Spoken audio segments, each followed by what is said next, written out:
রাত্রিরে ডিনার বানাচ্ছি। পরোটা 3টে বেলে নিয়েছি।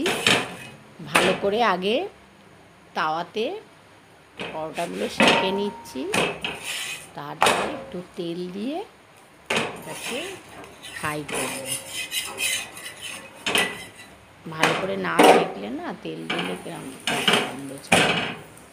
তেল দিয়ে দিয়েছি, একটু সাদা তেল দিয়ে এবার ভালো করে 3টে পরোটা উল্টে পাল্টে ভেজে নিচ্ছি।